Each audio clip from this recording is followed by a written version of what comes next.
Squires should be quiet when knights are speaking. Sir Wallace reddened. I am no more a squire, my lady. My nephew knows full well that I was Dubbed, Elaine suggested gently. Dubbed, said Wallace Wainwood gratefully. Rob would be his age if he were still alive, she could not help but think. But Rob died a king, and this is just a boy. This is a common theme in the Vale, which has remained untouched by all the wars, and is thus filled with what Catelyn herself dubbed Knights of Summer.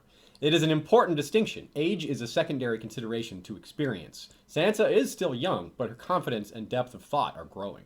But none of that really remotely touches on several other important things going on here in this very subtle chapter. Like so many of the Elaine chapters and anything at all to do with Littlefinger, there are major political implications and, of course, sneaky references and clues. Many of them.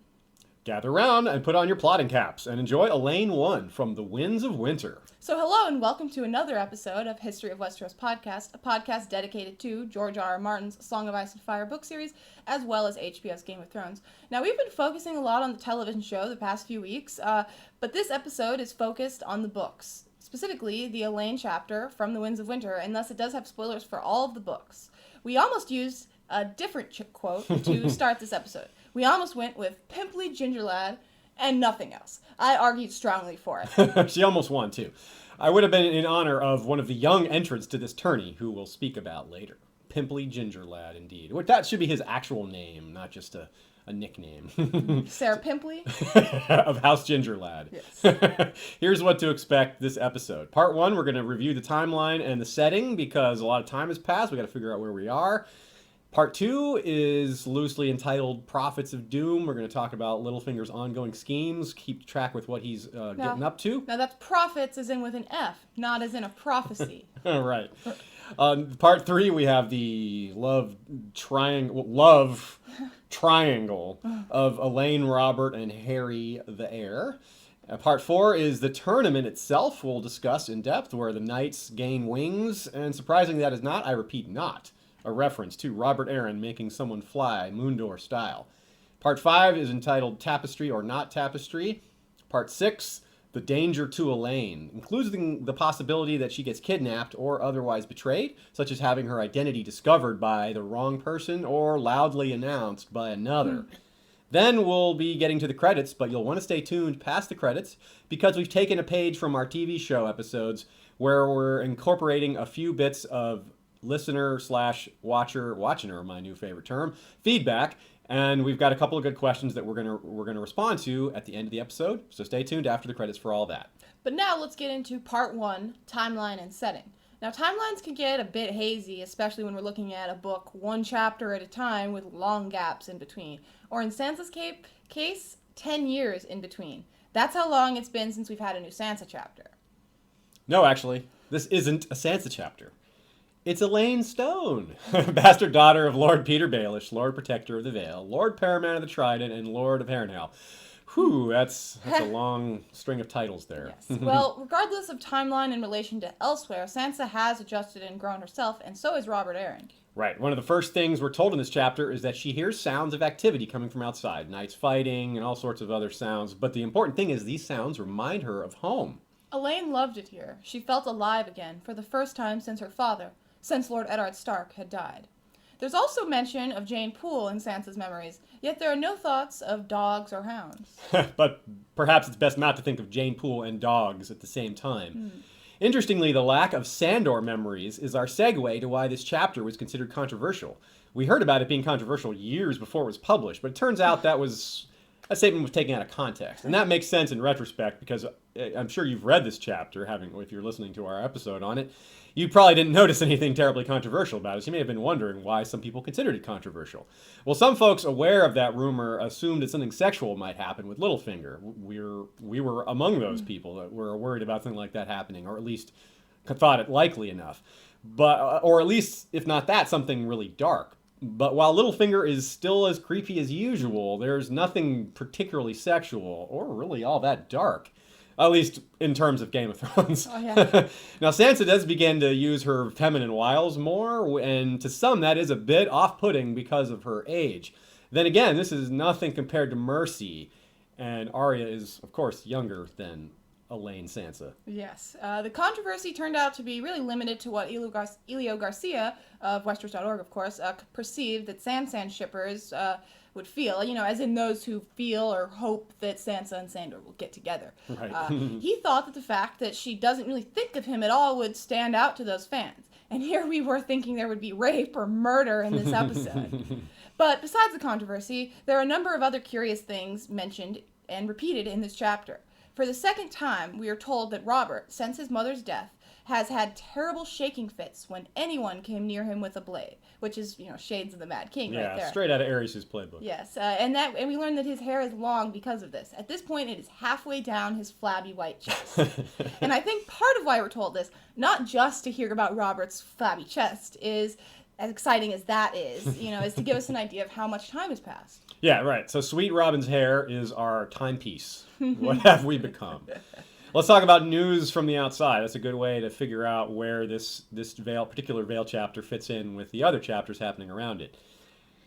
There's no news from King's Landing that appears to have reached the Vale with regards to Cersei's walk or the death of Kevin Lannister, for example. So that's important. Yeah. Now, Littlefinger, he may know some of those things and maybe just hasn't told them, but they're pretty big events, and word would likely be widespread. And so it's a safe assumption that this is happening just before or around the same time as the A Dance with Dragons chapter, and definitely before Mercy. Right, but it looks like we might be about to see some of those pieces of big news come in, at least one of them, if not more. Yeah, old Oswell, who had arrived last night from Gulltown on a lathered horse. That's Oswell Kettleblack, one of Littlefinger's news gatherers. Him having raced here indicates that something is afoot. He's probably bringing lots of news, and it doesn't have to just be one thing. Right. But the reason we think he's hurrying in particular is because what's likely his greatest concern is the danger that his own sons are in. The Kettleblack brothers have been quite valuable to Littlefinger. They're basically triple agents. And it's not because there are three of them. It's more accurate, perhaps, to say that they were triple agents, though. Osney, the youngest, murdered the previous High Septon and slept with Cersei. Cersei was going to send him to the wall to kill Jon Snow, but now he's a prisoner of the faith and scheduled to be executed. Osfried, the middle child, was commander of the Gold Cloaks until Cersei's imprisonment. He was removed from command and later arrested by Sir Kevin. He also will be forced to face Sir Robert Strong in trial by combat. Osmond, the eldest, is the one that Cersei added to the Kingsguard. Kevin had him arrested as well, and he also is going to face Sir Robert Strong in trial by combat. Now, in a morbidly funny twist, he claims to have been knighted by some Sir Robert Stone. Sir Gregor wore a great stone fist on his helm. So, there you go. One set for regular execution and the other two set to face the Kyborg. In other words, all three of them are set for execution.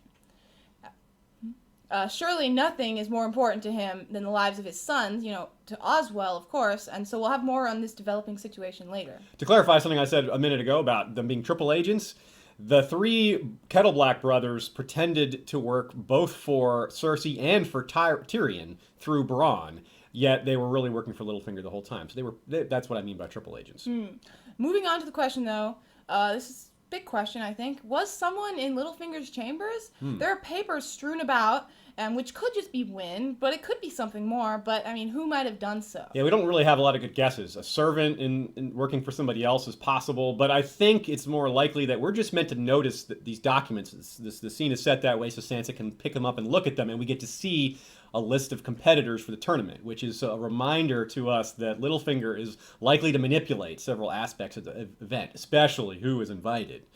So now's a good time to check out our supporters page, historyofwesteros.com/supporters. Existing supporters, check your chosen name and make sure it's what you want. We've been giving people fun names to recognize their support for the show, and some are chosen by you, some are chosen by us. Good times. Yeah, it's really neat to check out the nicknames that we've chosen and everyone else has chosen. Yeah, so have fun with that and make sure that your name is appearing the way you want.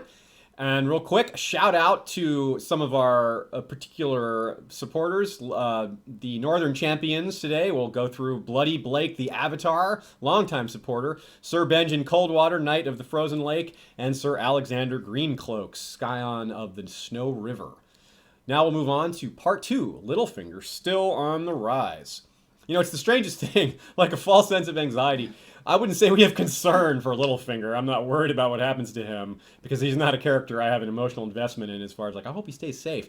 But the higher he climbs, the harder it seems he'll fall. And he just keeps on climbing, and no fall seems terribly imminent, even though it's bound to happen eventually, I guess. Yeah, maybe we're in for a surprise. Yeah, it could sneak up on us.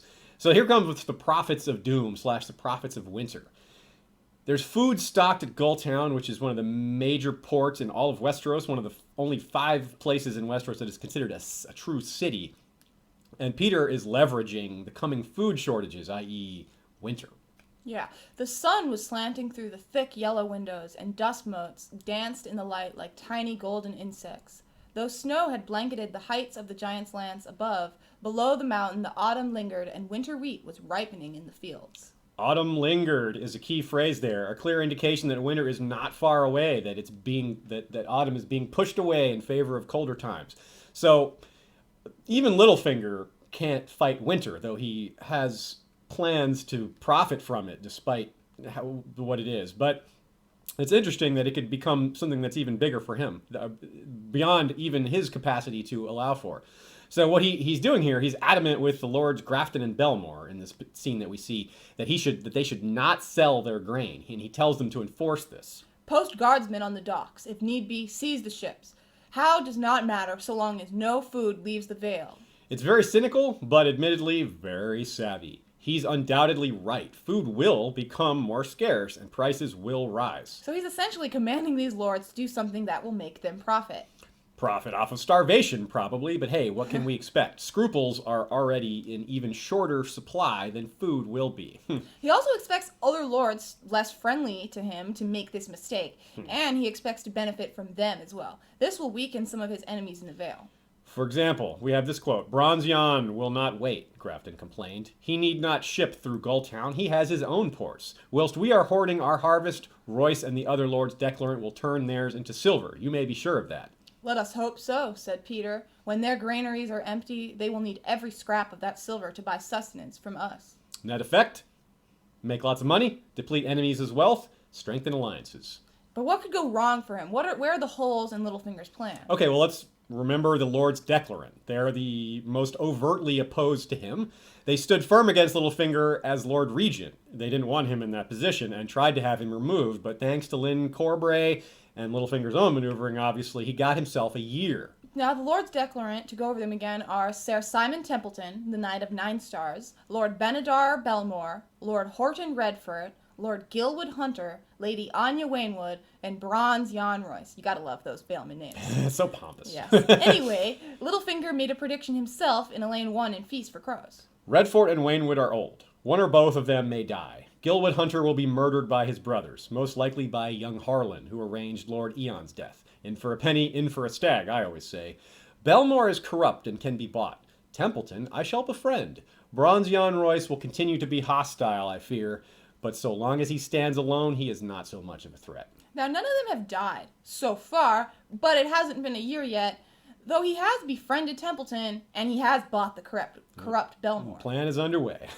Waynwood herself is cooperating in the matter of Harry and Elaine and attending with her kin, so that's seemingly handled, at least for the time being. Gilwood Hunter is nowhere to be seen, but he's the one predicted by Littlefinger to be murdered. Yeah, he's not even mentioned in this chapter at all. Now, Bronze Jan Royce is a problem, but Littlefinger is keeping him in check by alienating him from his potential allies, and as we just saw, he's predicting money and food problems not too far off. Now, Lord Horton Redfort is the other potential problem, and his son is married to Bronze Jan's daughter, so he's tied to the most obvious enemy of Littlefinger.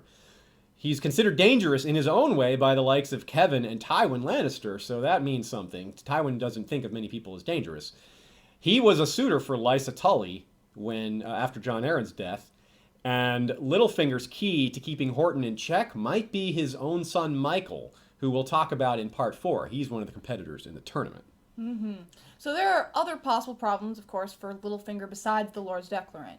One popular and reasonable consideration is his weakness for Sansa Stark. But let's look at some less well-known ideas. Right. There's not much new in this chapter along the Sansa being Littlefinger's eventual downfall. It's just we get reminders that Littlefinger's still creepy. His creepiness is just as strong as it ever was. But that's nothing new. We know that already. So how about some of these more epic possibilities, though? Let's think big. Like, someone landing or invading in the Vale. Dany, of course, would be a big one to think about. It's popular to think that she'll land in Dorne, but if Dorne is for Aegon the Sixth, or if there's bad blood with her over Quentyn's death, if she's blamed for it, which you could easily see how that would be, then she can't really land there. Meanwhile, the Stormlands and much of the Crown Lands are somewhat out of the question as well, thanks to Aegon the Sixth, though loyalty does run deep in some parts, such as Cracklaw Point. Though again, if everyone sees Aegon the Sixth as a Targaryen, that cuts both ways. So if he gets there first, it might be closed off to her. So unless she goes all the way around to the other side of Westeros, that leaves the Vale and the North as the only spots in the East Coast, at least looking at things from a large scale.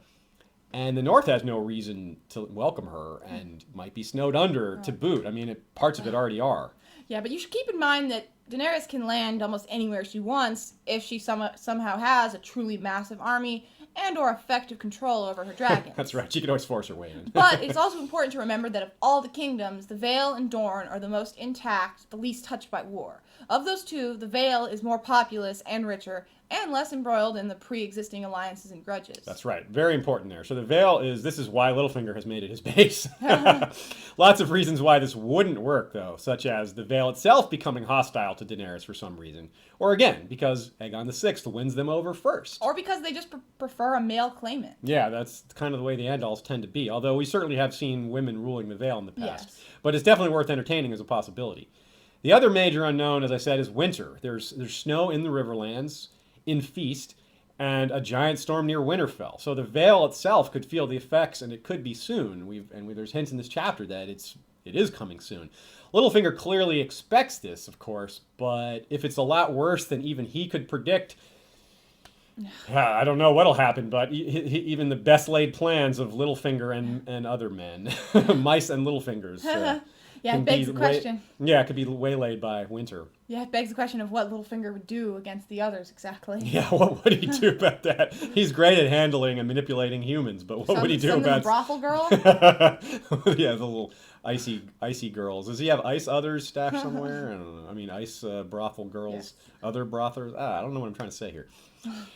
Okay, let us move on to part 3, the love triangle of Elaine, Robert Arryn, and Harry the Heir. It's a bit of an awkward love triangle, really. There's not much actual love involved at all. First, Elaine and Robert. We'll go through these in different pairings here. And it's interesting to see her influence growing as he grows more attached and dependent on her. Yeah, I mean, without a mother, she's even more vital to him. And Robert dislikes the company of almost everyone. I love you best of anyone. That voice is too much for me. And we've rehearsed too, and that voice is still too much for me. Anyways, and Sansa, she has the power to make him feel sorry and remorseful, something that, we haven't really seen from Robert. Sansa asks him, "Would you dishonor me that way?" The boy looks stricken. "No, I never meant." How do you think Elaine's influence over Robin will play out?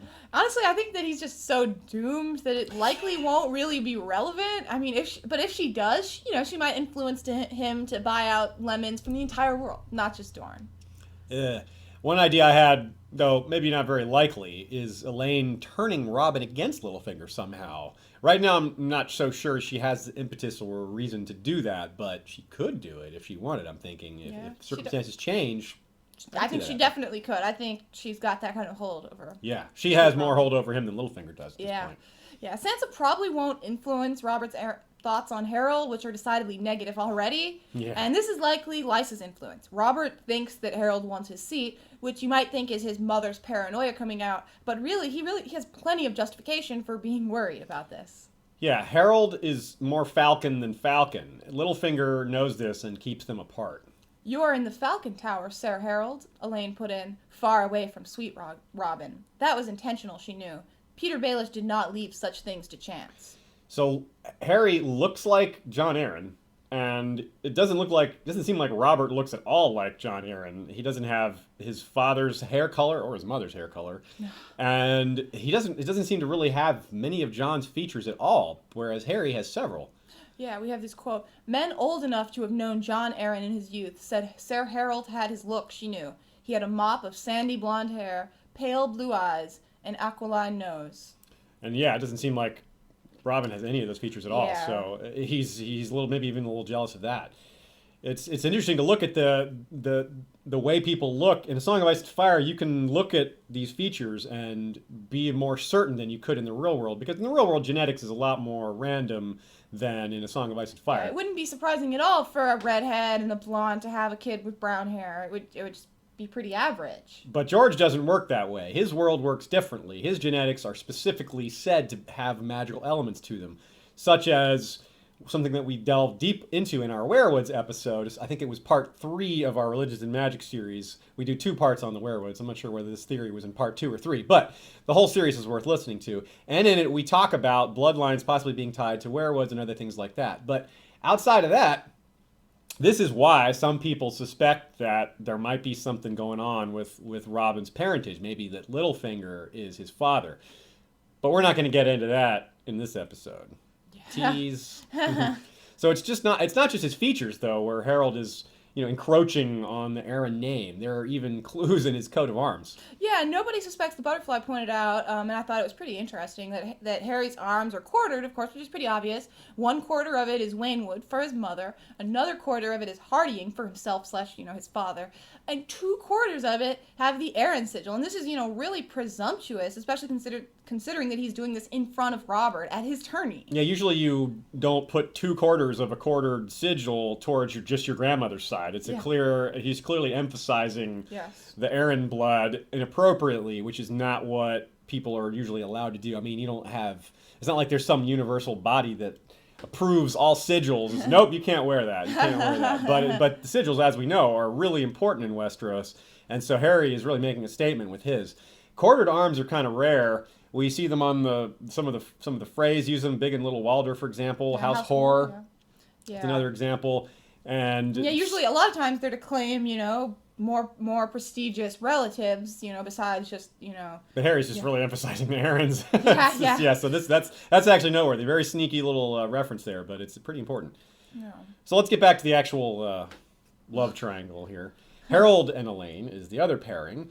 Now, Sansa's using what she learned, not just from Littlefinger, but from Cersei, who, while not Littlefinger's equal in most things, surely knows more of using beauty as a source of power. Excuse me while I imagine Littlefinger using his beauty as a source of his power. Let's see. Yeah, I'm not getting anywhere with that either. Now, back in A Storm of Swords, we have this quote. Sansa sat with her hands in her lap, watching how the queen moved and laughed and tossed her blonde curls. She charms them all, she thought dully. How I hate her. Well, maybe she just hated her because of who she was, not because of what she's doing, because in this chapter we have... Sansa tossed her hair, took a sip of wine, made him wait. How can you forgive someone who is unforgivably rude? Will you explain that to me, sir? So, Sansa plans on giving her favor to someone else to get a reaction from Harry, who had just asked for it in that previous scene. Mm-hmm. One possibility is Roland Waynwood, because he's actually a good fighter, and that would make Harry work for it, kind of. And then we have this quote. After that, Sir Roland Waynwood swept her up and made her laugh with mocking comments about half the other knights in the hall. So it seems like if she's going to ask someone, that she seems comfortable with him. Yeah, it's the last thing in this chapter, is her considering who she tells Harry she's promised her favor to somebody else, even though she hasn't, but she's going to, and act as if she had made that promise already. So she is definitely toying with him, and it looks to be working, because when he's first introduced, he's super rude to her. We saw that. He just calls like, why would I want to be escorted anywhere by Littlefinger's bastard? And she keeps her cool. Other people kind of talk him down a bit and like point out how rude he was. And then later, he's coming and apologizing. Like, I'm so sorry. So Sansa's like, yeah, now I've got you where I need you. And he's not wrong to feel this way about Elaine Stone. She is Littlefinger's bastard, and I wouldn't be too happy about this marriage myself coming into it, especially knowing that you're being told who to marry. Yeah. So it's going to be interesting to see if Harry, for example, were to find out who she really was before it's time. He would feel like such a fool. Yeah, that would make him. You wonder if maybe he has already learned by that point. I don't think he has, but that would partly explain why he became nice after being such an ass at first. But I think it's more what we're told, in that he just realized he was being an idiot and, has to win Sansa over. Or Elaine, pardon me. All right, let's talk about part 4, the tournament. Quote, 64 knights had been invited to vie for places amongst Lord Robert Arryn's new brotherhood of winged knights, and 64 knights had come to tilt for the right to wear falcons' wings upon their war helms and guard their lord. So basically, to make the 8 is the whole point of the tournament. And we said there was nothing sexual in this episode. Moving on, the tournament is at the Gates of the Moon, Nestor Royce's new castle. But Littlefinger is paying for the extravagant tournament itself, despite appearances. He's just letting Nestor Royce get all the credit. George R. R. Martin never misses a chance to talk about food, and we won't go into nearly all the detail he did, but he did describe a lot of delicious-sounding food again, and one item in particular was very notable. Yeah, there was a lemon cake 12 feet tall in the shape of the giant's lands with an eyrie made of sugar. And the cake had required every lemon in the Vale, but Peter had promised that he would send to Dorne for more. So this extravagance is a clever play. He's getting Nestor deeper and deeper in his pocket, and in addition to relying on him for his title... Yeah, you have to remember that Littlefinger's removal would put Nestor's own seat at risk since it's Littlefinger's signature on the document granting him the Gates of the Moon. If Littlefinger's decrees are overturned, then Lord Nestor Royce goes back to being Ser Nestor Royce. Without this famous castle under his control. So he does not want to lose that. And Nestor, of course, being from an ancient line of Andal/first-man nobility, because the Royces have a lot of first-man ties still, he's very proud. That's pointed out in general of amongst these Lords of the Vale, and Nestor we're given specific examples of that throughout A Feast for Crows and in a bit in this chapter as well. So he gets acclaim and honor for holding this big tournament, and that's something he craves is acclaim and honor and pride. And this is a good example of Littlefinger understanding how to subvert people. He's giving Nestor what he wants, all the while making him more reliant on him.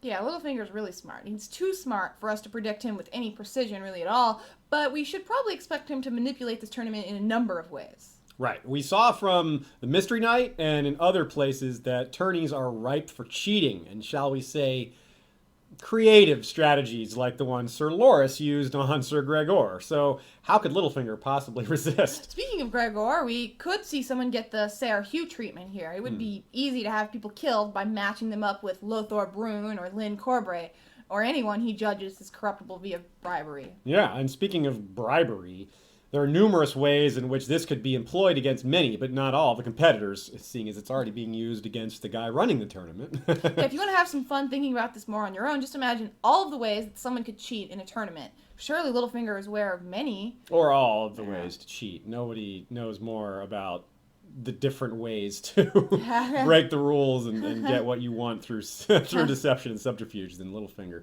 He's the master. Let's talk about what they're fighting for here. They're fighting to join this Brotherhood of Winged Knights. This is cool. Also known as B-O-W-K, Bok. Bok, the Winged Knights. Are they chickens? Yeah, they're chicken knights. They're like, what's his face from that Brienne runs into, the Knight of the Bloody Chicken. He's the guy who he fought. So the Winged Knight is essentially the Vale's Age of Heroes equivalent to, say, Lan the Clever or Brandon the Builder. House Arryn and the snooty Andal nobility have retrofit this legend so as to make the Winged Knight Sir Artis Arryn.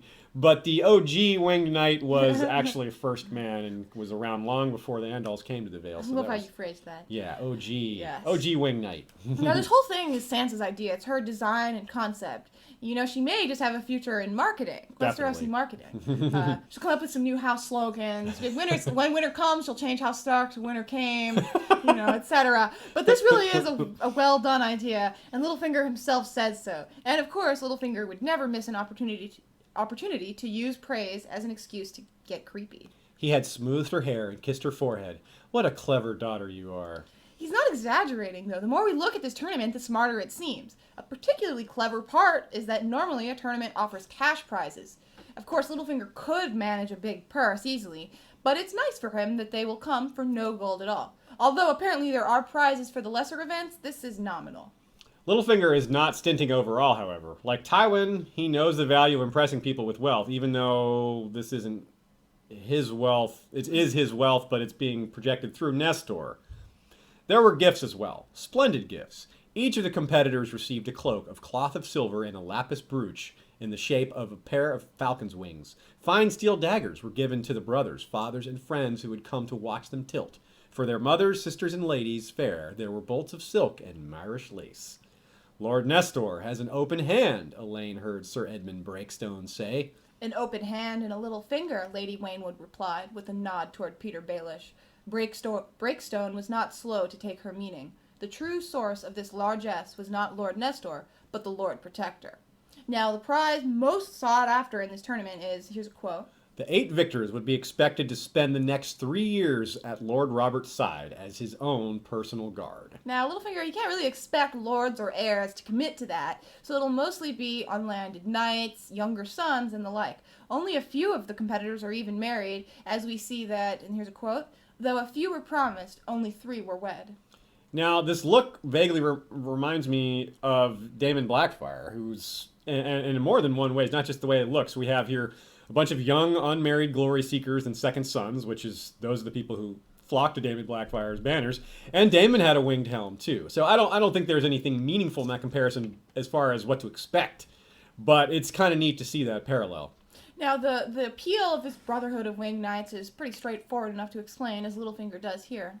They're young, eager, hungry for adventure and renown. Lysa would not let them go to war. This is the next best thing. A chance to serve their lord and prove their prowess. They will come, even Harry the Heir. More importantly, though, the winners will be hostages, really, due to their own honor and skill, even. Normally, the king would worry about the loyalty of a Kingsguard knight if he had a conflict with that knight's family. Jaime Lannister comes to mind, of course, and Jaime was also sort of an effective hostage of Aerys. But the tables are turned in this case because Littlefinger is not particularly concerned about the life of Sweet Robin in the long term. So these winners will actually be hostages. Yeah, Littlefinger will have leverage over all these families of these knights, having these noble sons particularly precious due to their skills, given that they'll have earned their wings. And they'll be right there under his roof, far away from their own families, thinking they're doing the job of honor and getting this noble attention for this, for what they've done here and for what they're doing. But really, it's just they're just under Littlefinger's umbrella and is subject to whatever plotting he happens to go down, whatever road he goes down with his next plot. Mm-hmm. So let's talk about who we expect the Winged Knights to be, because there's certain indications that Littlefinger has at least arranged certain things certain ways. Also, we can just look at who the best fighters are and make some guesses based on that. Yeah, so 64 will be competing for this honor, as you said before. 8 will win. Considering that the winners will, help us understand that who Littlefinger might have leverage on, and it'll help us see who will be close to Robert Arryn. Now, this also reemphasizes Littlefinger's interest in manipulating the tournament. One person who would want Robert Arryn out of the way is Harold Harding, of course.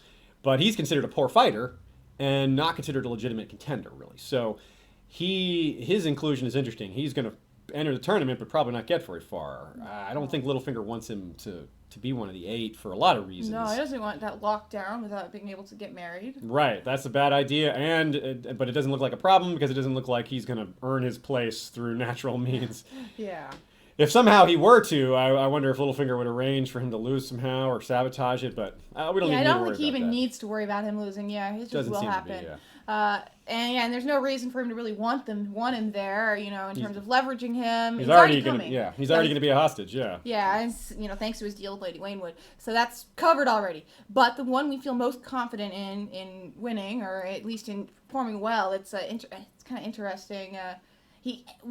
He can win if he wants to, but whether that's what Littlefinger wants. Yeah, whether that's what he wants, we don't know. But we feel confident that if he wants him to win, he will. Yeah, we're talking about Lyn Corbray, who is probably the best fighter there, possibly one of the best fighters in the Vale, possibly the best fighter in the Vale. He believes it, I'm sure. I don't know if it's true or not. And he has that Valyrian steel blade to make him all the more better, even if it's close. Yes, Lady Forlorn. Lady Forlorn, that's right. Very ancient blade.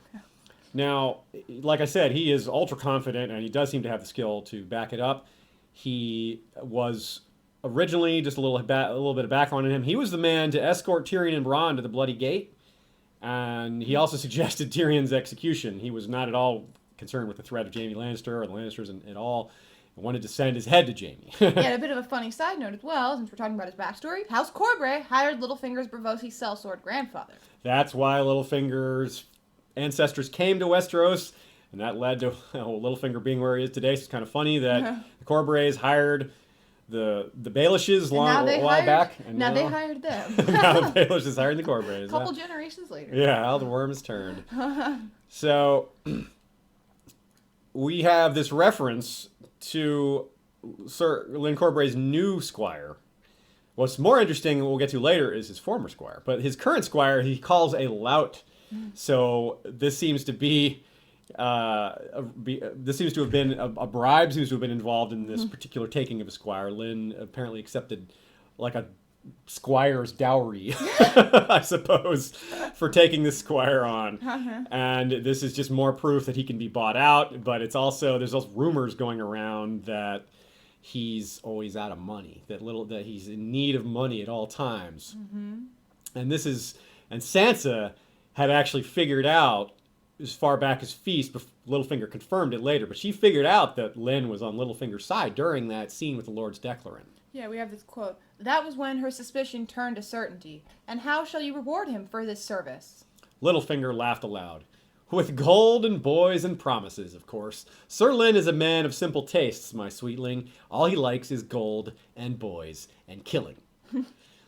Lionel, Lyn's brother and Lord of Heartsholme, is already friendly with Peter, with Littlefinger arranging the marriage of Lionel to the Gulltown merchant's girl, who brought a staggering dowry of her own to make this match, because that's typically what you need to marry someone who is common born to nobility, is lots and lots and lots of cash.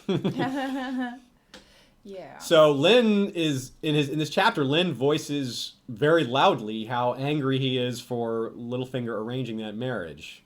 However, it's probably fake. Yeah, we have this quote. But what need have I for heirs when I am landless and like to remain so, thanks to our Lord Protector? No, Lord Father, I need none of his brood mares. It's a sneaky interpretation from our friend and co-analyst Rhaenys Targaryen. She suggests that Lyn may already know that plans to take out Lionel have been made. In other words, Lyn may be expecting one of these promises that Littlefinger told Sansa is keeping him in line, and maybe he's promised to take out Lionel for him. But turning that around, it could be Lyn that is the one being lied to, and Lionel is the lord that is, more important to Littlefinger's future plans because he's got this money and all these other things.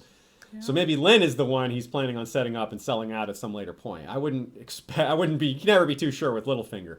He may have plans for both. He may just be planning on waiting to see what happens. He's just, at the drop of a hat, he could throw one of them under the bus or sell one of the other out, or both, or maybe just keep them both in line somehow. Yeah, I mean, maybe Lyn just doesn't really want to be Lord anyways. He'd have to get married and everything, and he likes boys. His wife would care, probably. It's probably more hassle than it's worth, perhaps. Yeah, he was willing to be a suitor for Lysa Tully, but that's a whole different ballgame. Yeah, that's very different. Consort to the Lady of the Vale. Yeah. So Sansa, however, seems confused because Lyn is so emphatic with and so just hateful, of Littlefinger. But yeah, he's a good actor apparently, because even Sansa thinks that she's, maybe he's not really on Littlefinger's side. But that's we're very confident that that's just him acting. There doesn't seem to be any reason for Lyn to actually be upset about that. For one thing, that marriage, his brother's marriage to the Gulltown girl happened before the scene with the Lord's Declarant, and Pete and Lyn was already working for Littlefinger at that point. So it's not like so nothing's changed. He's airing a grievance that he has been around for quite a while. So it definitely fits perfectly in with the notion that Littlefinger still has him well under control. Yeah, and plus, why would he be so loud about this if he actually felt this way? He would want to keep it to himself. Yeah, it's possible with Lyn because he's just such a loud mouth, and such a loud, arrogant guy. But I agree that it does point way more towards the plan still being in effect. Yeah. Littlefinger getting what he wants, but we don't know exactly what he's got in store for Lyn. So that'll be interesting to see. Now, this is where things get even more interesting and a little bit more confusing. We have this relationship with his former squire.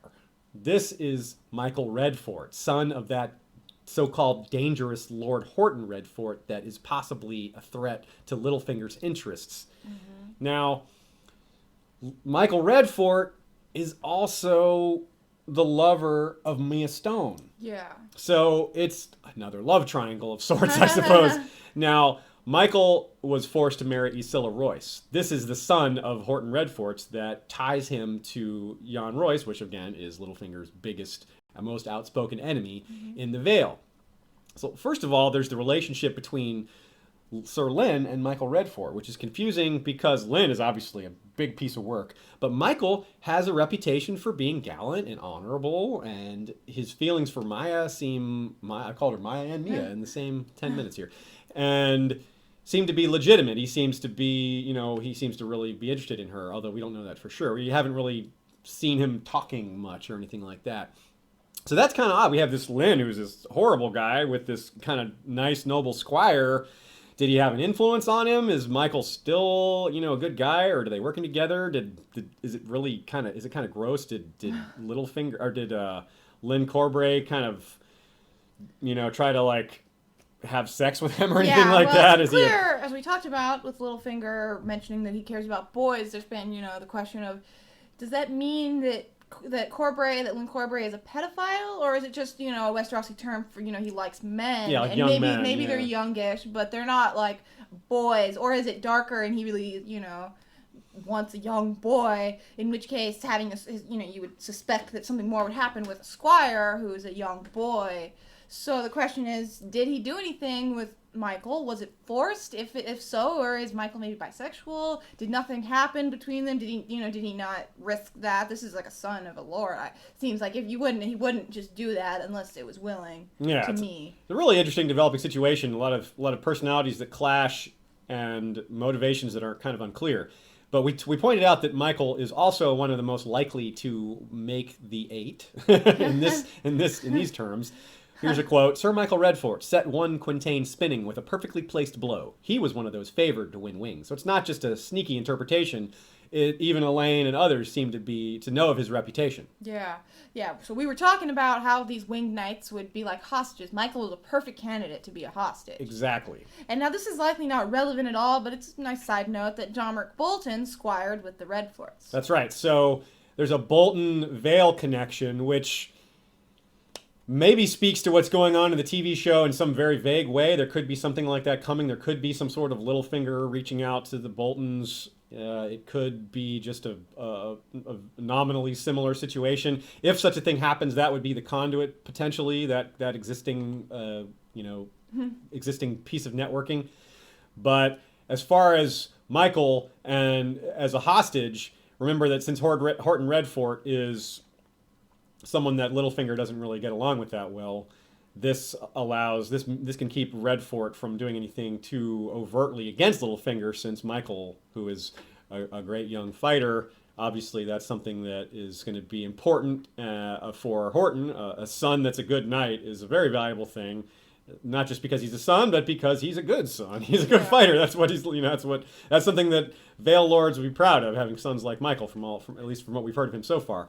So yeah, we're definitely predicting that Michael will be one of the 8. Yeah. And that he'll be a great hostage for Littlefinger. Yeah, so we'll see whether that actually ends up mattering, or whether it's just something that George uses as a device to explain why some of the lords are behaving, and it's a great fit if that's what he has in mind. Yeah. Now, there's another thing that is typical with tournaments. We try to think through all the different things that happen in Westerosi tournaments and to try to figure out what might happen. Now, what's traditional at the end of a tournament to name a queen of love and beauty. Now, what if something different happened here? Maybe what are some other infamous times where we've heard about the queen of love and beauty? Yeah, well, typically, the honors it's given by the champion. Which, a side note, will the champion be the Lord Commander of the New England Knights? I don't know, but typically it's given by the champion. So the champion will give it out. So it would be interesting if something unexpected happened. Like a mini Rhaegar Lyanna situation. Obviously, not quite so far-reaching in effects. No, it's going to be so big that it's going to spawn a whole other series of novels. It's going to end a whole dynasty, almost end. But what if Michael gives the Queen of Love and Beauty laurel to Mia Stone instead of Isilla Royce. Said his wife. Ooh, that would be something. That would be crazy. Or if Lynn Corbray wins, he could give it to someone. Yeah, perhaps. like Miranda. He's going to give it to Michael. Yeah. Or Elaine herself. How amazing would that be if somebody, whoever wins, gives the Queen of the Laurel to her, and it just draws a lot of attention to her. It's pretty likely for people to possibly give it to her. I mean, she is the daughter of Littlefinger. She's one of the main women there, being honored, kind of. And she is beautiful. Yeah, and she is beautiful. So maybe someone will give it to her. I think the most hilarious, unexpected thing is just if Lynn wins and gives it to some boy. Yeah, like Sweet Robin. Yeah, I'd love it if someone gave it to Sweet Robin to make him happy. That would be How would he react to that? Would he be embarrassed, or would he be like, yay, yes, I'm pretty.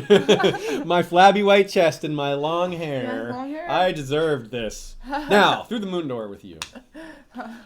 So let's talk about some of the other people, other entrants to the tournament. Here's a quote. Elaine knew them by their shields. The bells of Belmore, green vipers for the Linderleys, and the red sledge of Breakstone. House Tollett's black and gray Piley. Yeah, and then, of course, we have Ossifer Lips and Uther Shed. Those are some unfortunately named characters. Lips has a on the nose, or on the lips, rather, sigil. One of the weirdest and funniest sigils I've seen in the whole series. I'm sure there's a contender like, Piper or something with their pink maiden or something. But House Lips' sigil is a huge pair of pink lips. There's a band called Lips Incorporated, I believe, and they had that song Funky Town. Won't you take me to Funky Town? So he should have Funky Town as his official house motto. I wonder if George was thinking of that when he made these guys. But that's seriously the worst sigil ever. Yes. But Uther Shet is not going to be undermined in looking foolish. He alongside Ossifer Lips, is competing for some sort of awkward king of awkwardness, and just king of awkwardness. He doesn't need double title. He is our previously mentioned pimply gingerlad, which is just the new contender for best term ever, next to Baseborn Manjack. Yeah, nothing defeats Baseborn Manjack. Not quite, but pimply gingerlad's close. It's up there. Yeah, it's definitely very good. Yes. Now there was a king Osgood Shet, so Shet can at least say that he very long ago descended from royal blood. Very.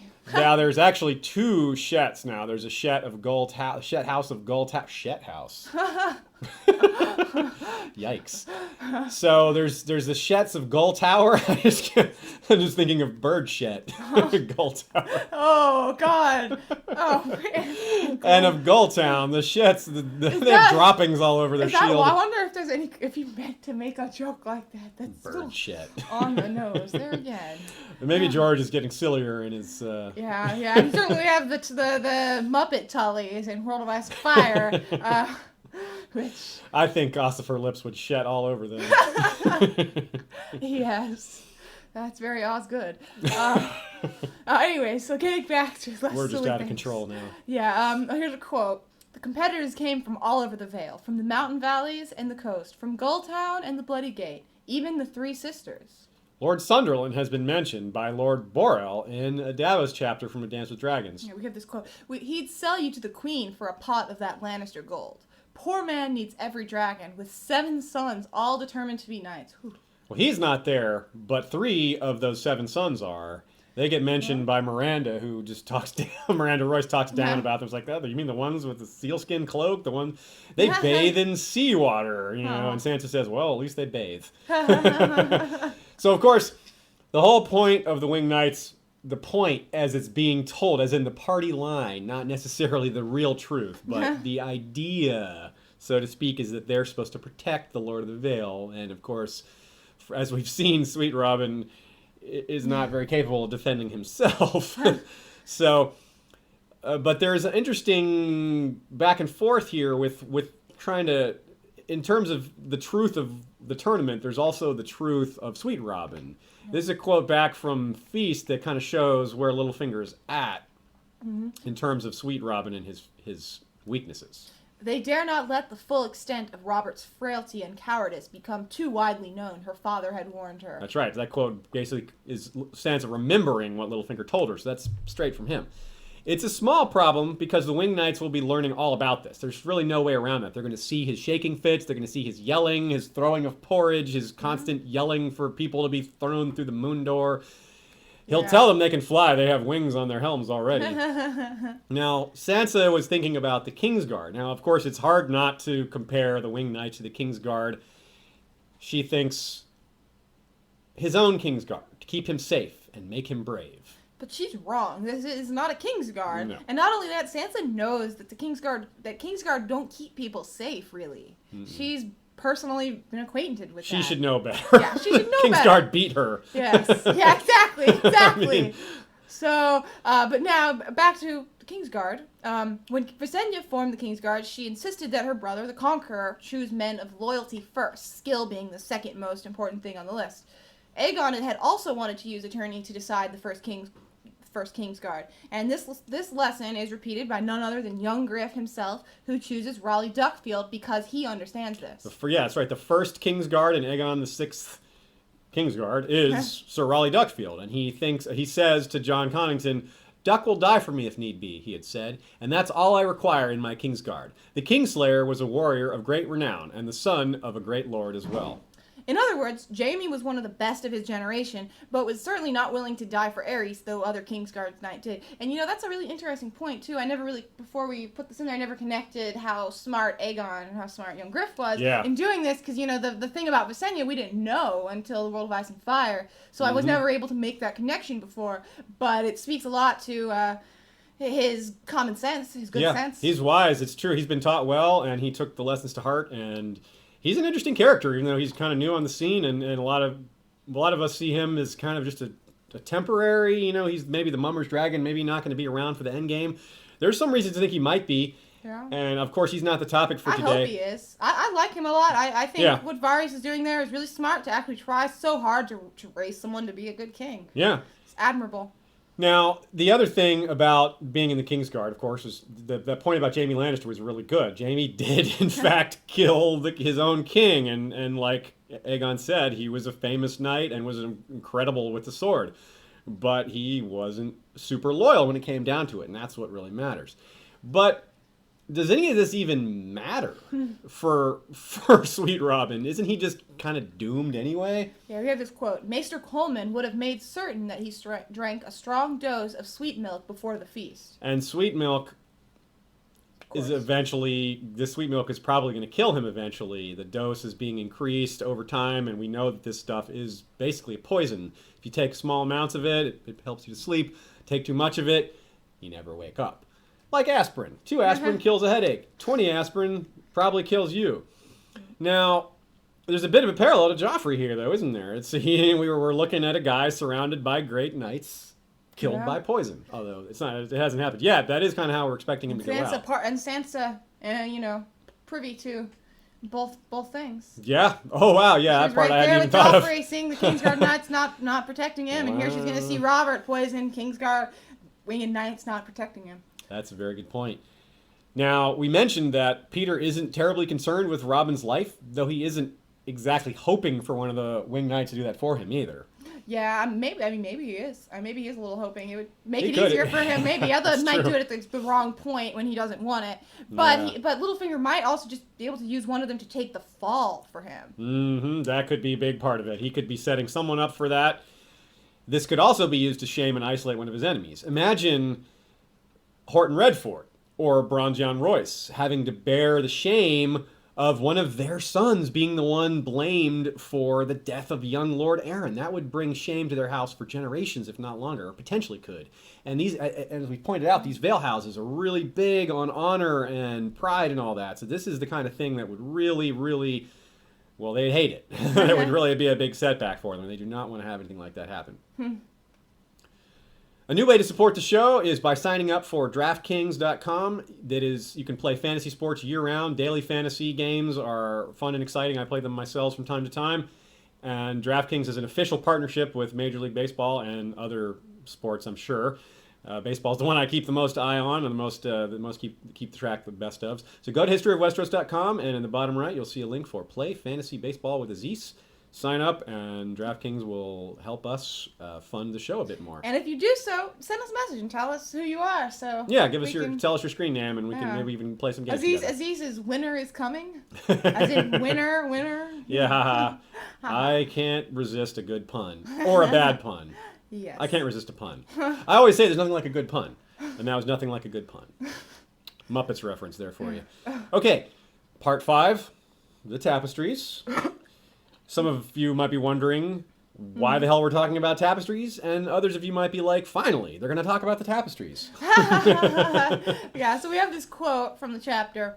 Lord Nestor was showing Lady Waxley his prized tapestries with their scenes of hunt and chase. The same panels had once hung in the Red Keep of King's Landing when Robert sat the Iron Throne. Joffrey had them taken down, and they had languished in some cellar until Peter Baelish arranged for them to be brought to the Vale as a gift for Nestor Royce. Not only were the hangings beautiful, but the High Steward delighted in telling anyone who'd listened that they had once belonged to a king. More pride, more just, these belong to a king, more just propping himself up. Such a windbag, this Nestor Royce is. In some parts of the fandom, these tapestries are considered a potentially big deal. Now let's see if this is the case or not. They might have just been for Nestor. Yeah, and they could well serve multiple purposes. Certainly, they seem to have made Nestor a very happy man. There's no doubt there. Without a doubt, that's one of their purposes, but there could be more. Alternatively, or additionally to that, Rainey Targaryen, who gave us a lot of great suggestions for this episode, suggested that it might have served to lull Cersei into a sense of security for Littlefinger to ask for something so unimportant. Yeah. But another question is, maybe Littlefinger smuggled something in them, perhaps? Yeah, let your imagination run wild. It's unlikely he smuggled a person that way, because he's got plenty of other ways to smuggle people out. I mean, he smuggled Sansa out, so... But not in a tapestry. So there's a lot of possibilities, but it's interesting because it's one of those things. One of the reasons we're interested in it is not just because a lot of other fans are interested in it, because it's been a heavily discussed topic, but because the tapestries have been mentioned several times. Mm-hmm. And anytime something gets mentioned more than once throughout the chapters, throughout the books, we get a little more suspicious that it might be meaningful. Mm-hmm. Now, are there additional tapestries? Perhaps we're not seeing all the tapestries here. That's one possibility. There could be other ones. An original theory a long time back that seems to have lost some steam since we're now seeing these tapestries is that some of these tapestries were the ones that maybe like the ones that Lord Derry had in his basement that he put away when Robert and Tyrion and others were there, because they were dragon tapestries. They were like Targaryen loyalist type tapestries, and some people thought that maybe these tapestries had some of those scenes. So Littlefinger was preparing to for Dany to arrive, be like, "Look, I'm a loyalist. I've got these dragon tapestries." Blah blah. And now we see that Robert had them hanging during his reign. Yeah. And so we have the question of maybe they're meant to be proof of the Baratheon look in some way. We see these scenes of. It says that there's these scenes of hunting. And these are they belong to a king. These are Baratheon hunting scenes. So it's quite possible you have a bunch of black-haired Baratheons on these tapestries, driving home the point that Tommen is not Robert's son. Mm-hmm. Now, this is really important because Robert was kind of popular in the Vale. He was raised by Jon Arryn there. He saw Jon as a father figure, and Robert's really charismatic. He won friends really easily. We saw him convert enemies to friends, so he was popular in the Vale, even though he wasn't maybe there a long time. Mm-hmm. The notion that Tommen is a bastard could really, really piss people off, more than just the idea that there's a bastard on the throne, because it's Robert who was cuckolded and treated this way. So here's a quote. This could be a hedge against the Lannisters losing power. For example, Littlefinger preparing things from all angles. This is from Feast. You would not believe half of what is happening in King's Landing, sweetling. Cersei stumbles from one idiocy to the next, helped along by her counsel of the deaf, the dim, and the blind. I always anticipated that she would beggar the realm and destroy herself, but I never expected she would do it quite so fast. It is quite vexing. I had hoped to have 4 or 5 quiet years to plant some seeds and allow some fruits to ripen, but now it is a good thing that I thrive on chaos. What little peace and order the 5 kings left us will not long survive the 3 queens, I fear. 3 queens? She did not understand. Enumerating all the possibilities for what he means by 3 queens is outside the scope of this episode. It is a phrase that has generated a lot of talk and analysis on message boards throughout the A Song of Ice and Fire fandom. Mm-hmm. Needless to say, Daenerys is a possibility. And so is Marjorie and even possibly Sansa herself, though I doubt that Littlefinger was referring to her in that way, it is possible. Mm-hmm. There is, what does he mean? There has never been a queen on the Iron Throne or a queen in the North, really, but that could be what he is talking about. But in any case, he doesn't think too much of Cersei's chances. So if the tapestries are meant to show Tommen's bastardy, then it can work out in a number of ways that are good for Littlefinger, depending on which queen comes out on top. Because it shows it shows the treason of Cersei, the illegitimacy of Tommen, and the loyalty to Robert, who, very few people look at Robert as... Well, some people look at Robert as a usurper, but quite a few people look at him as the rightful king, and that his descendants should be the ones to rule, et cetera, et cetera. So, interesting. Yes. And the Vale is already pretty anti-Lannister in the first place. So the TV show kind of brings that out a bit, and they wanted to fight on the Tully side and the Stark side, but Lysa wouldn't let them. So, we'll have to see what happens there. Very interesting developing situation. On to part 6. Who knows Elaine is Elaine? Or who knows Elaine is Sansa? We'll go through a couple of different houses and individual characters here where we look for some answers. Lady Waynwood, or House Waynwood, of course, this is where we'll start. Their sigil is a wheel with a broken spoke. Yeah, take that, Daenerys. They've already got the broken wheel on their shields and banners. As for Elaine... She showed the Waynwoods a stone face as they blurted out awkward apologies for their companion. We see what you did there. Elaine stone face. And it's a pretty nice play on words, especially since the Baelish sigil is just that, a stone face, right here, the Titan of Braavos. But there's also a connection there to the other Stark girl who's also currently concealing her Stark identity. Quote, the first Lady Waynwood must have been a mare, I think. How else to explain why all the Waynwood men are horse-faced? Arya Horseface, anyone? And this isn't just an idle connection. Yeah, we learned that Jocelyn Stark married a Benedict Royce, and they had 3 daughters who then married Vale Lordling. Aha. And so then here we see horse-faced, brown-haired Waynwoods. And so that's pretty interesting. Although you'd think that maybe we'll get them mentioning this connection, this family connection at some point. Interesting. Yeah. Littlefinger has thoughts on this house as well from Feast for Crows. Quote, the Waynwoods are very old and very proud, but not as rich as one might think, as I discovered when I began buying up their debt. Not that Lady Anya would ever sell a son for gold. A ward, however. Young Harry is only a cousin, and the dower that I offered her ladyship was even larger than the one that Lionel Corbray just collected. It had to be, for her to risk Bronze Yon's wrath. This will put all his plans awry. You are promised to Harold Harding, sweetling, provided you can win his boyish heart. Which should not be hard. For you. But back to the matter at hand, the knowledge of Elaine's identity. Lady Anya may have figured out who Elaine is, but at this point we don't really have enough to go on as if she has or not. But Miranda Royce, on the other hand... She might know about Sansa. It's tough to say. Yeah, she certainly gives a few hints that she might. We have this quote, how little is his finger, I ask you? Now, that by itself doesn't tell you much, but she's asked that question before. She asked that same exact question in A Feast for Crows, and that time it flustered Elaine. This time, however... Elaine did not dignify that question with an answer. Lady Waynwood will be here soon with her sons. Sansa is less rattled, which is neat. But there's... There's this other notion here about her maybe angling for a husband, do you think? Yeah, maybe.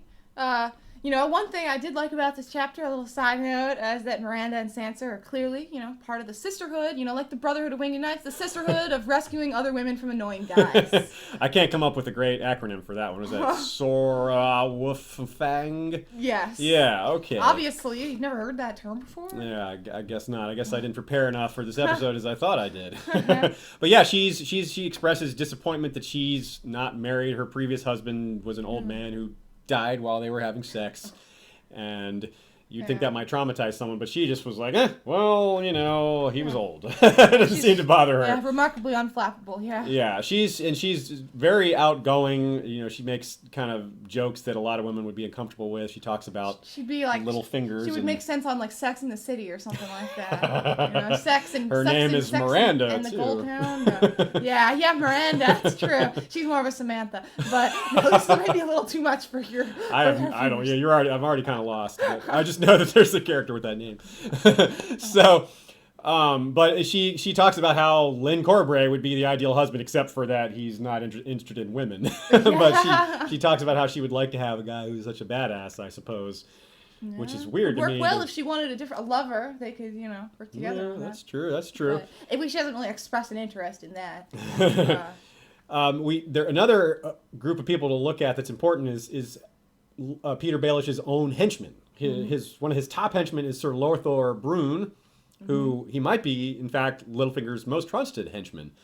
There's no reason for him to suspect his loyalty at this point. Lothar has done nothing that we've seen except to stay loyal to Peter. He was a bit lowborn, and Littlefinger gave him his chance.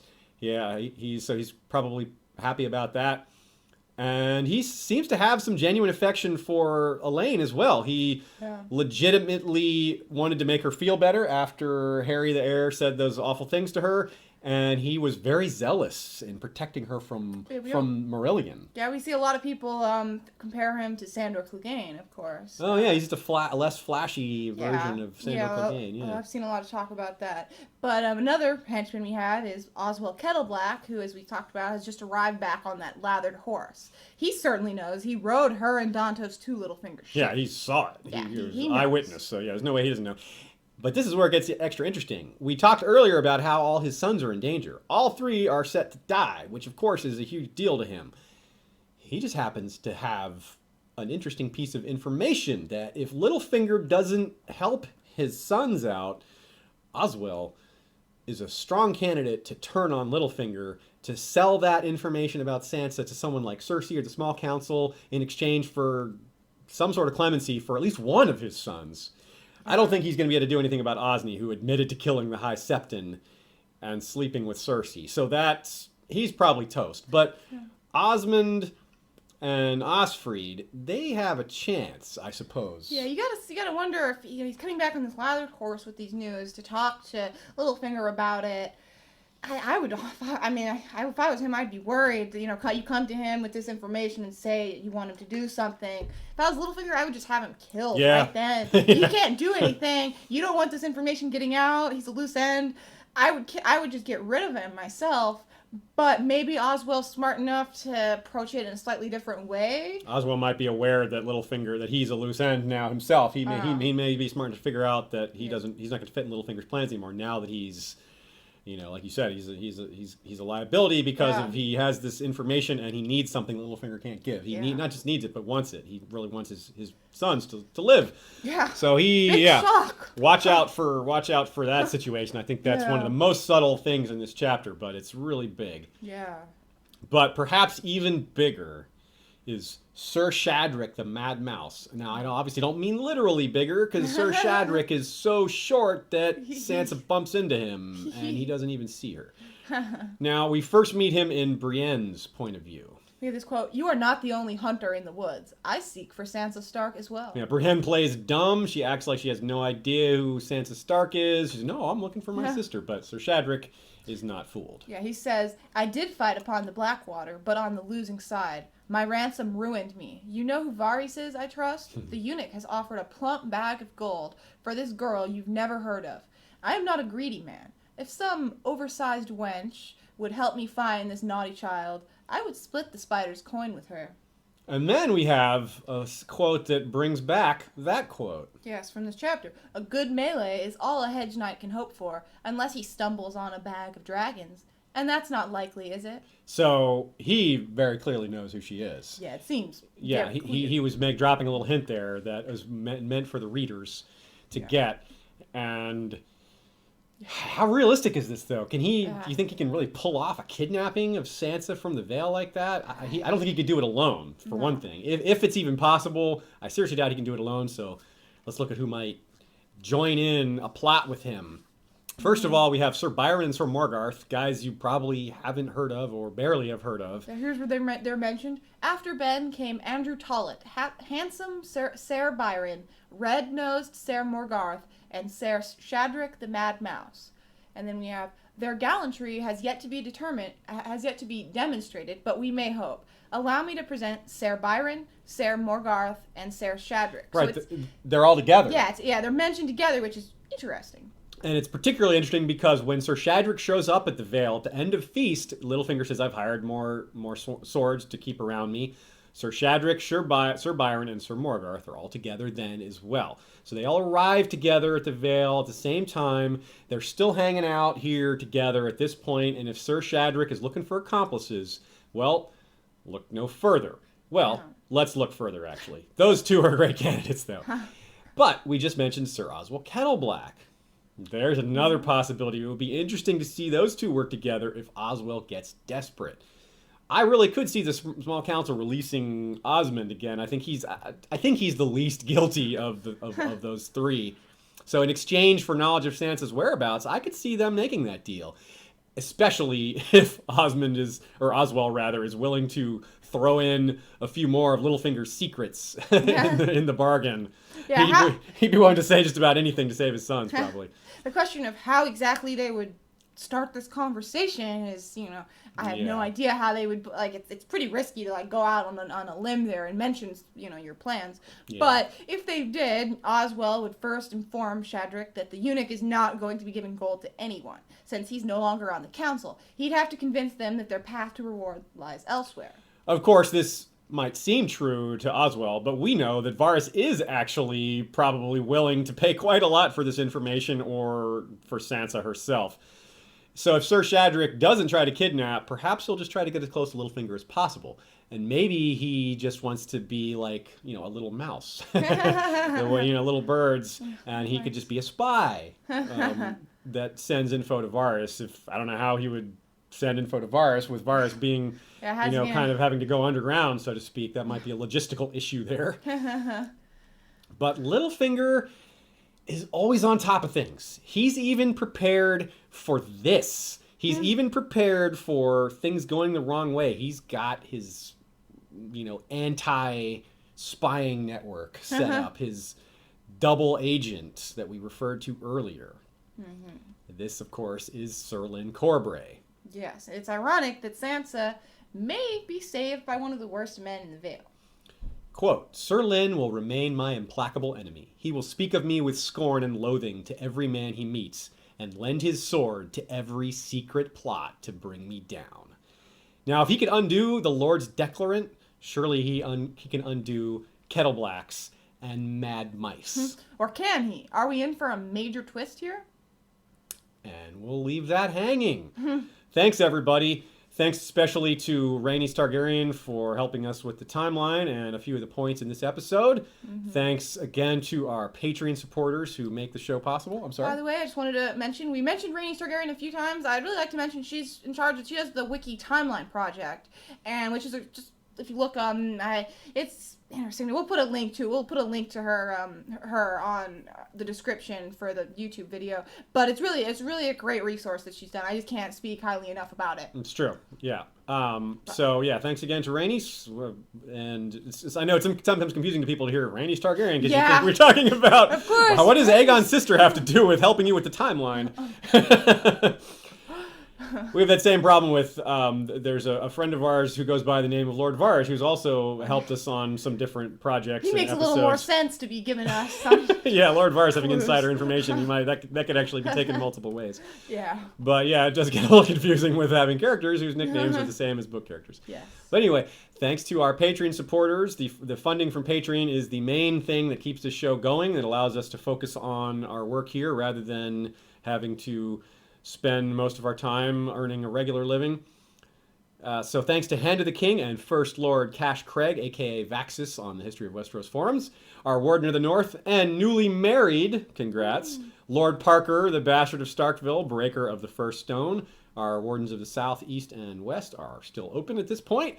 Our Master of Coin and First Counselor is Lord Robert Jacobs. Master of Whispers is Lord James the Scholar. Grand Maester Itai wears the jeweled collar of many metals. Rosie the Clever is our Master of Laws, and Lord James Tuttle is our Master of Ships. The History of Westeros, Night's Watch Lord Commander is Lord Commander George the Golden. The History of Westeros Kingsguard is commanded by Lord Commander Shepard. Sir Troy the Steady swings the Valyrian steel blade Fate as the History of Westeros King's Justice.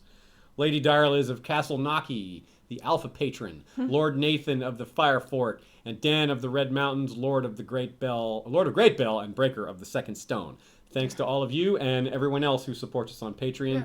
Those are some great names. So now we're going to, as we talked about, talk a little bit as well.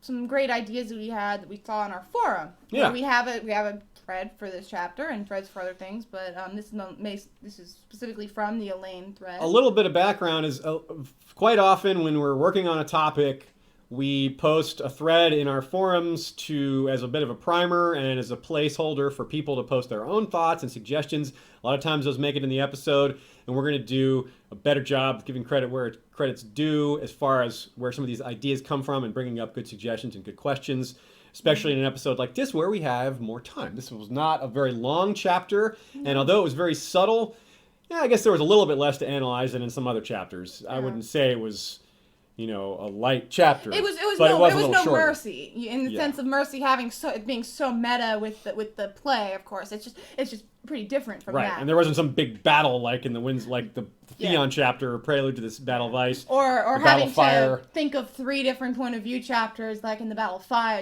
etc. Right. But it's really subtle. But I think it's the most subtle of all the spoiler chapters to this point. And and it's very worthy of a Feast for Crows because a Feast for Crows, it was originally probably intended for a Feast for Crows or at the end of Dance with Dragons. I think it was one of the chapters that was cut at the last minute from a Dance with Dragons. So this chapter was actually written quite a while ago. We talked about how it's the first Sansa chapter in 10 years. It might have been largely written 10 years ago, though. Yeah. So, or at least 5 to 6 years ago. Yeah. So anyway, on to these notes from the forum. Yeah, we had Wiz the Smith brought up these identical daggers that are being handed out, how they raised some alarm bells for him, and I thought that was a great catch at first for, if he gave it to all the competitors, only 8 people have the daggers, but as we went through it again, we realized that he's giving them out to the brothers, fathers, friends, he's just giving out to all family members. There's so many daggers that I don't think that it could be a way for Littlefinger to incriminate someone. I thought it was a great idea, but I don't think it is now. I think there's just too many of them out there. 8 is just about the right amount to do that. 8 is enough. No, yeah, it's an interesting point though, because all these identical daggers, the idea being, there maybe someone it could be a murder weapon, and you could say, hey, this belonged to this person. But if there's so many of the daggers, it may not work. But I like the idea. I did like it. I like that line of thinking, and it's something to keep an eye out for in case we took that point a little too far. Yeah. Or the counterpoint too far. And we had Billy Pike mention a couple. We have 2 points from him. One, he just mirrors what we mentioned earlier, which is just that we just don't see Peter allowing Harry into a tournament where he could die or be awarded with a position of celibacy that blocks his marriage. Basically, so none of us think that Harry will win. We're pretty sure that Littlefinger has decided on some, if not most, of the winners, and he'll find a way to make that happen. Although a lot of it will take care of itself. Yeah. So his point is just that this makes it even more clear that Littlefinger has fixed the tourney and decided the winners in some way because it could be that he just is so confident that Harry would never, but I think he fixed it. It seems widely regarded that Harry is not much of a fighter. He's not very old. He didn't show a lot of talent for it, and he seems more interested in women than he does in fighting. But he still cares about his reputation and all that, so he doesn't want to get embarrassed either. But it's a good time to remind people that Lothar Brune, we talked about him, we talked about Sir Lyn Corbray, they're both very good fighters. Lothar Brune actually did quite well in the Hands tournament, the first tournament we see way back in a Game of Thrones. And this may be, I'm not clear on whether he was in Littlefinger's employ by that point or not. I think he was. But he won his first few tilts and then lost the next one on a decision, I believe. Or maybe he was defeated he might have lost one of the Kingsguard. He lost this to somebody notable or lost in a decision. So he is definitely a guy that Littlefinger, if Littlefinger wants to kill somebody during the tournament, have somebody killed, it'll be him or Lyn Corbray. Lyn Corbray is actually possibly even better because Lyn Corbray is the type of guy that people are like, oh, Lyn killed somebody, and then he dared anyone to he challenges anyone to fight him over, what happens. Like, no, that just happened. Yeah. If you want to talk about that, we're going to talk about it with swords. And that fits Lyn. Everybody's used to that from Lyn Corbray. That's how he is. So. Yeah. That would work out pretty well. Yeah, I think Wynn makes sense to be the one to kill someone. Yeah. So Billy Pike, another point from him here, we have Peter is probably in league with the Gulltown merchants as well. We tend to look at Lionel Corbray's marriage from his point of view or what Baelish stood to gain. Lionel needed an heir and Peter needed loyalty. But what about the bride's father? That's a good point. You should always look at all the different angles and all the different people involved and what their motivations and needs are. If things don't always line up, then you have a possibility for drama or subterfuge or intrigue. So continuing what Billy Pike said here, his family is marrying way up into a noble house of the Vale and certainly owes Peter for making the match. The lords of the Vale have their titles and harvests, but debt, and the Gulltown merchants have money, but no noble blood or titles. Just like Peter's ancestors. Very true. Peter understands that side of things. He understands the mind of a merchant.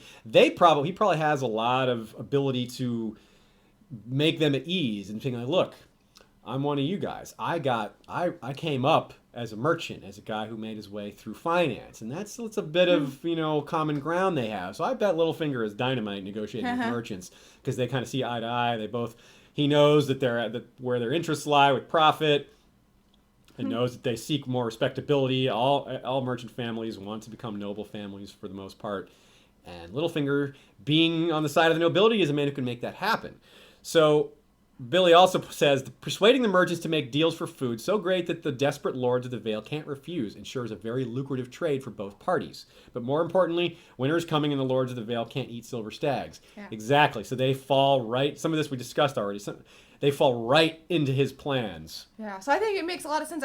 Maybe they offered Lord Royce, we talked about how Bronze Jan Royce is selling his stuff, and Littlefinger's happy about that. Maybe they made him such a great offer that he just didn't want to refuse it, and Littlefinger pushed them to make that offer, is what he's saying. Yeah. Which is a great idea, I thought. And it works too. It's also lowering the status of the nobles and raising the status of the merchants. Yeah. When winter comes, a lot of the nobles, because they aren't on Littlefinger's plan, are going to be suffering. But these merchants are going to be the ones that have the grain, that have money and grain. They're going to be able to sell it at a huge profit, and that's going to increase their power.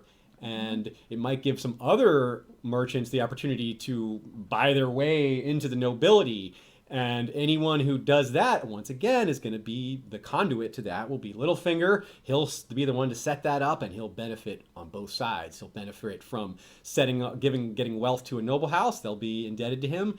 And of course, any merchant that gets brought into the ranks of the nobility through Littlefinger will be very indebted to him. So once again, he's just making things happen, setting himself up to be able to make things happen, and benefiting hugely from it all.